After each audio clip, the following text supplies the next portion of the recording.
Você está ouvindo Marco Zero, onde tudo começa. Muito bem, estamos de volta com o nosso Marco Zero nessa manhã, 10 horas e 6 minutos. E além da pandemia do coronavírus, o pessoal parece que esqueceu do nosso querido Aedes aegypti. Esse que é um funcionário padrão que já está morando em Foz do Iguaçu há muito tempo, veio aqui, prestou concurso público, mora na cidade, está bem instalado. E em toda a cidade nós temos esse mosquitinho. E em tempos de pandemia parece que as pessoas esqueceram dele, né? Mas ele não esqueceu de nós. Ele não esquece da gente. Então, esse é o assunto aí que a gente vai tratar agora com o Jean Rios, ele que é o coordenador do Programa de Vetores do Centro de Controle de Zoonoses aqui de Foz do Iguaçu. Se todo mundo conhece ele aqui na cidade, ele é o Jean do CCZ. Bom dia, Jean. Seja bem-vindo. Obrigado por atender ao nosso convite. Bom dia. Só parafraseando, ele não prestou concurso, né? Na verdade, ele foi adotado. Assim como o cão e o gato, o Aedes aegypti é o nosso animalzinho de estimação. Nosso pet. Nosso pet. Mascote da Nossa cidade. Mascote, infelizmente. Ô Jean, a gente está na terceira epidemia de dengue. Né? Isso é muito, né? Isso é muito ruim. Né? Enfrentar toda essa situação a cada ano. Nesse momento, qual que é o estágio da doença, quais são as circunstâncias epidemiológicas que a gente está vivendo nesse momento? Terceiro ano consecutivo aí em epidemia, muito ruim para uma cidade turística como Foz do Iguaçu, certo? Se você for pesquisar, você não vai, né, numa cidade onde a dengue esteja pegando. Não só a dengue também, a chikungunya, o zika, que estão também transmitido pelo Aedes. O ano passado, né, vamos falar sempre em ano epidemiológico, o ano epidemiológico ele começa em agosto de um ano e vai até o mês de julho do ano subsequente. Então, o ano epidemiológico 2019 e 2020 foram mais de 26 mil casos da doença. Foi a maior epidemia já registrada pelo município, dessas 8 óbitos. E pensávamos então que teríamos um ano mais tranquilo, já complicado por causa da pandemia, né, do coronavírus, e mesmo assim tivemos aí mais de 10.500 casos da doença ainda nesse ano. Apesar da redução, né, apresentada nas últimas semanas, a dengue ainda é muito preocupante devido ao alto índice de infestação pelo Aedes aegypti na grande maioria dos bairros do nosso município. Nesse ano epidemiológico que a gente vai concluir agora em julho, final de julho, correto? Começou Isso. lá em agosto, como você disse. Quantas mortes? Foram 3 óbitos pela doença. E a implicação desse grande número de casos da doença no sistema público de saúde? Qual que é a participação da doença aí, né, nas nossas políticas de saúde? Aí, no que ela afeta em termos de ocupação, leitos, etc. Uma epidemia por si só, né, quando nós tivemos aí o ano passado, quando teve a dengue, né, nenhum sistema de saúde no Brasil ou no mundo ele está preparado para uma epidemia em grandes proporções. Então tivemos isso ano passado em relação à dengue, aí já veio o Covid e o município sofreu, né, 2 epidemias, certo? As pessoas praticamente disputavam os leitos, né, apesar da gravidade aí do coronavírus, mas a dengue também é uma doença a se preocupar, porque a dengue geralmente quando a pessoa é acometida pela primeira vez, né, naturalmente, né, em quase 80% dos casos, ela desenvolve a forma mais grave da doença. E numa nova reinfecção, né, por um outro sorotipo, só lembrando que a dengue é uma doença causada por vírus, né, são 4 vírus. Na primeira infecção, ela desenvolve, digamos que a dengue clássica, né, uma forma mais branda, mais amena da doença. E numa segunda infecção, ela pode desenvolver uma forma mais grave da doença. Então a gente está colhendo os frutos das epidemias dos anos anteriores, né? Tem pessoas que já contraíram a doença por uma segunda, uma terceira vez, lembrando que a chance de ela evoluir para uma forma mais grave da doença é muito maior. E dengue mata. A dengue mata. A dengue mata, né? Infelizmente parece que a população não se despertou para isso ainda. A gente observa isso diariamente, né, nos tipos dos criadouros do que o mosquito tem. Muita gente, a gente até brincou no início, né, que fez concurso, né, foi adotado pela população, mas a forma que a gente vem encontrando ele em nossos pátios, em nossos quintais ainda, mostra que nós precisamos evoluir muito na luta contra esse mosquito. Hoje a gente está na terceira epidemia de dengue, com uma grave epidemia no ano passado, a maior da história, como você nos trouxe. Mas a dengue já convivemos com a dengue, com o mosquito há muitos anos, ou seja, a gente já conhece muito sobre a doença, né? Os canais, os meios, criadouros, etc., formas de transmissão. O que não foi feito, ou que poderia ser feito para a gente evitar essa alta de casos aí? Agora, pensando em políticas públicas, e num segundo momento, daí a gente vai lá falar da parte da população. O que poderia ter sido feito?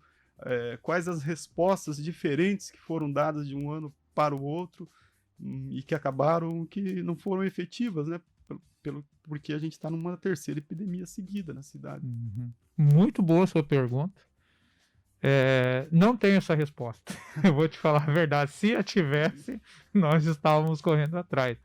O que a gente vem notando é que ano após ano, apesar de todo esse conhecimento em relação à dengue, nós vimos, né, nós percebemos cada vez mais que tem um abismo, né, entre o conhecimento, né, e a ação. Então, assim, a comunicação, né, transformar algo que você sabe numa ação, numa atitude proativa. E lira após liras, né, cada 2 meses o município realiza um lira, e nós vemos, então, percebemos, e não só percebemos, mas verificamos que isso não vem acontecendo. Nós não estamos conseguindo transformar todo esse conhecimento em atitude. Como a gente fala, né, quando criança, nós aprendemos, né, a levantar, se lavar, se higienizar, né? Então, assim, lavar o rosto, escovar os dentes. E a dengue é uma prática também que deveria ser um hábito, né, diário. Só que a população ainda não adotou ainda como um costume.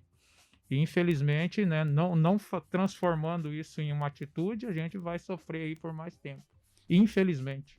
Quando os casos de dengue assim, estouram, que a gente começa a desencadear aquele alarme todo na sociedade, a primeira coisa que vem à cabeça das pessoas é o tal do fumacê. Isso. Né? Ele está sendo utilizado, é um instrumento, é um recurso válido ainda nas práticas de combate à dengue? Como que é o fumacê dentro das políticas que vocês adotam? Olha, explicando só rapidamente, o combate à dengue ele acontece diariamente. Então, tem funcionários, né, são os agentes de saúde que visitam as casas, né, orientando a população aos cuidados que ela deve ter.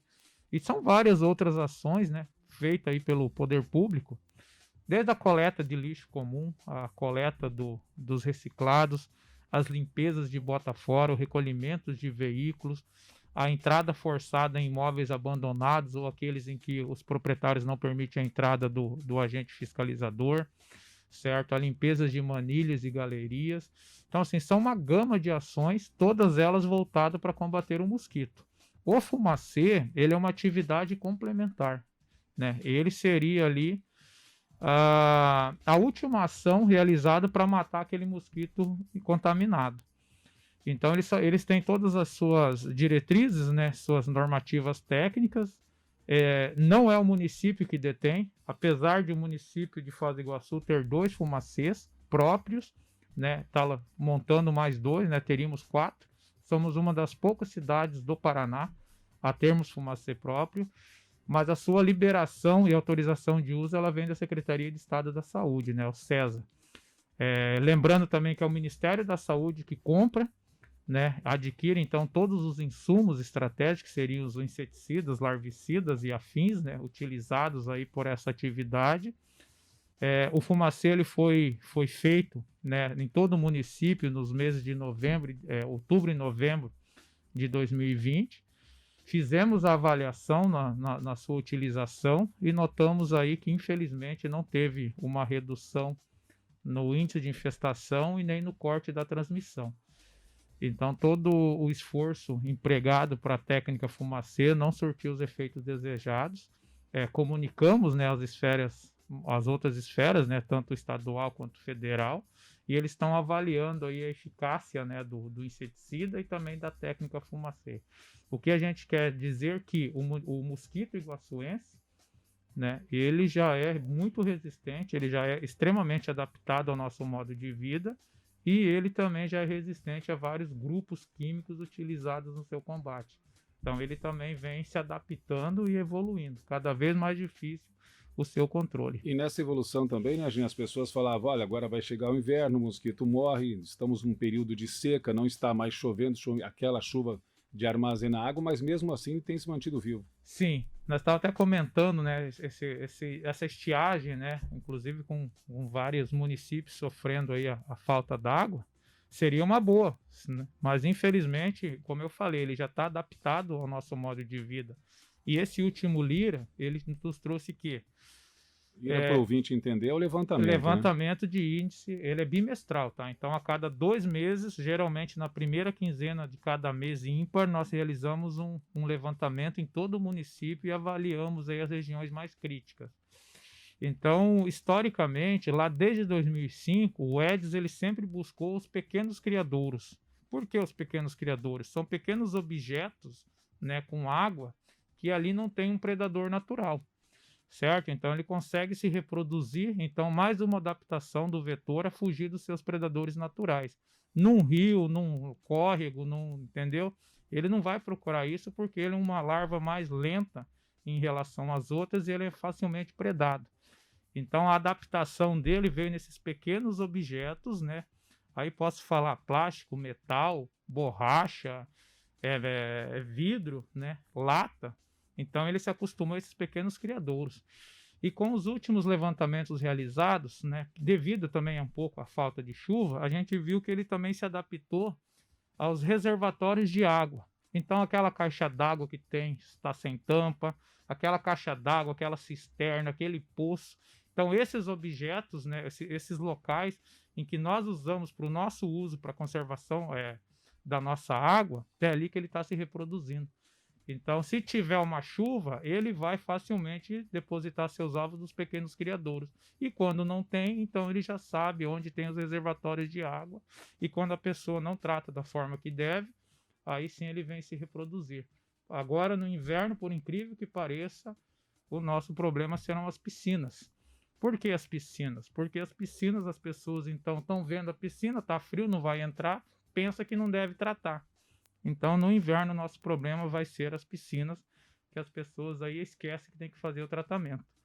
E isso aumenta muito as denúncias, né, recebidas pelo CCZ. Então, a pessoa, não vou colocar o algicida, o fungicida, o corretor de pH, mas tem que manter o tratamento com cloro. Isso é muito importante. O cloro mata. Muito bem. Hoje, apesar da epidemia de dengue, a gente está saindo dela, a gente tem nesse momento vive um processo de redução de casos, mas não por causa da nossa efetividade no combate da doença. Isso explica pra gente como só lembrando que a pandemia de coronavírus ela também prejudicou bastante. Por quê? Então, primeiro pelo receio, né? Tanto da população quanto dos nossos funcionários, né? Então já teve alteração no nosso método de trabalho. Então lá em março do ano passado, nós adequamos a nossa vistoria, né? Então assim, o uso de máscara, o álcool em gel. Então nós fizemos apenas as vistorias nos pátios, né? Então já foi a primeira mudança. E aí, lógico, contando com a população para ela manter dentro da sua casa limpa, né? Limpa e protegida. Mas onde que o mosquito vai se reproduzir dentro de casa? Então, facilmente, assim, só de cabeça. Aquelas caixas de descargas de plástico, né? Que muitas não tem a tampa, já são antigas. Fica na parede pendurada. Fica na parede pendurada. Por mais que dê a descarga, fica aquela diferença ali do ladrão. A larva fica ali, se reproduz naturalmente. Ralos de banheiros ou outros ralos em alguns outros locais que sem muito uso. Plantas, né, vasos de plantas que a pessoa coloca água ali e esquece. E aquele compartimento do degelo da geladeira também, né? Então o degelo automático ali mantém a água em condições ideais para ele se reproduzir, certo? E aí outros, né, aquários, aí vai depender do peixe também, né? Mas a gente vê, apesar de ser um número menor, que a gente tem esses criadouros dentro das nossas casas. E o quintal, limpeza do quintal, a tampinha, o plástico, brinquedo quebrado, etc. Aí quando a gente fala que os maiores criadouros, né, a maior quantidade de criadouros eles estão em nossos quintais, são esses pequenos objetos que eu citei lá atrás, né? Lata, garrafa, objetos plásticos, né? Então esses objetos que muitas vezes a pessoa, não é só o lixo, né? Então a pessoa tem um brinquedo lá, não está usando, coloca lá no cantinho e lá acumulou água, né? A pessoa vai lá, faz a pintura da casa, tal, deixa lá. Geralmente as tintas agora são atóxicas, né? Acumulam água. Também vai se transformar num criadouro. As garrafas, né? Por mais que desde 1998 a gente vem trabalhando, no meu caso, né? E a gente sempre falou, né? Deixe as garrafas de boca para baixo. Há 21 anos a gente vem falando sobre isso e você entra nas casas e você encontra ainda as garrafas com água e algumas até com larvas do mosquito. Então, como eu falei lá atrás, né, não transformar o conhecimento em ação, isso também prejudica. E aí os criadores que muitas vezes a gente não vê, né? Então, as calhas são muito importantes, né? As caixas d'água, né, agora com esses ventos, infelizmente, se a tampa da caixa d'água não estiver bem firme lá, ela vai ser retirada, ela vai ser mexida. A quantidade de galhos e folhas, né, isso acaba entupindo as calhas também. É complicado. São vários locais aí que esse mosquito pode se reproduzir. E no inverno, apesar de reduzir o seu hábito de vida, o nosso frio não é suficiente para ele morrer. Então, tanto nas suas formas jovens, né, suas larvas, elas conseguem prolongar o seu tempo de vida, esperando as condições climáticas melhores para ela se desenvolver. Então, uma larva que em 7 dias, né, de um ovo a um adulto, em torno de 7 dias nos períodos mais quentes, no período larvário ela pode prolongar aí 40, 60 dias tranquilamente, esperando o inverno passar se esse criadouro não for eliminado. Quer dizer que agora a gente pode passar não por uma redução do número de casos, mas um adiamento, né, de casos não, mas de criadouros que vão se transformar em mosquitos, que vão se transformar em vetores da doença, que vão espalhar a doença por Foz do Iguaçu. Isso. Quer dizer que a gente vai podemos adiar por alguns dias por conta do clima mais frio. Se não fizermos nada, a tendência é essa. Outro grande impedimento de você combater o Aedes aegypti são pela disposição dos ovos. Então, assim, essa fêmea do Aedes, ela nunca deposita na água. Ela deposita na parede do depósito e esse ovo permanece ali por fértil, né, que a gente fala, por 465 dias. Nossa. Então, pode passar aí até por muitos invernos que esse ovo vai estar lá só esperando ali uma condição climática melhor e o contato com a água para ele continuar o seu ciclo, né? Então, por isso que a gente fala, esse mosquito é altamente adaptado ao nosso modo de vida.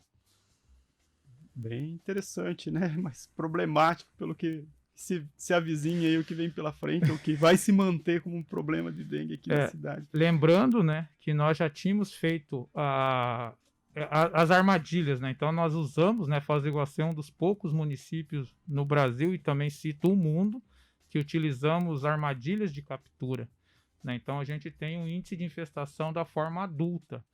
Essa armadilha, então, por ter na sua isca atrativa a água, as fêmeas que já se alimentaram de sangue, elas procuram a água para depositar seus ovos e elas ficam presas. O fato de elas já estarem alimentadas, nós conseguimos, então, fazer exames pela técnica, né, de biologia molecular e identificar os vírus ainda no mosquito.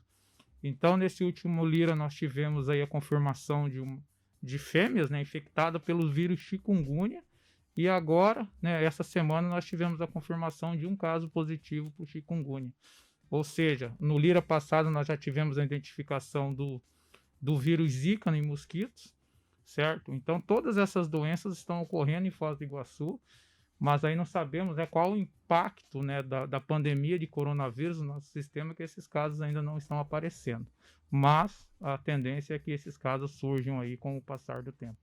Ou seja, a gente... Além do dengue, Zika e chikungunya também concorrendo aí com a pandemia. Que coisa.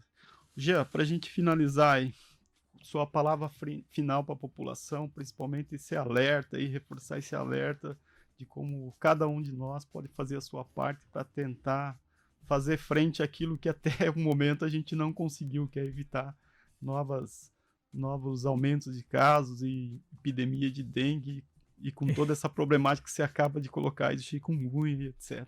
Complicado, né? No início, a gente pensava assim, né? Inclusive, tentamos fazer essa campanha, né? Fique em casa para evitar aí a pandemia, né? Evitar o coronavírus e limpe seu quintal para limparmos a dengue. E reforçando o que eu disse, né? Se não, o poder público e a população não se unir, né? Nós não vamos conseguir vencer essa doença. Como disse, a dengue está aí, né? Apesar do inverno que se aproxima, não é suficiente. E aí o advento do Zika e do chikungunya aí para afetar, né? Impactar ainda mais já a sofrida população de Foz do Iguaçu. Então, assim, tomar os cuidados nos nossos quintais, esse cuidado ele tem que ser individual nas nossas casas, coletivo no nosso bairro, e vou deixar aqui o aplicativo 156 Foz, que é uma fonte, né, é uma central única hoje do município, que a pessoa, em qualquer situação que ela se depara, que fazendo a sua parte e os outros não estão colaborando, ela pode denunciar, certo? Que os fiscais vão até lá. Então, assim, faça a sua parte e denuncie aquele que não está fazendo.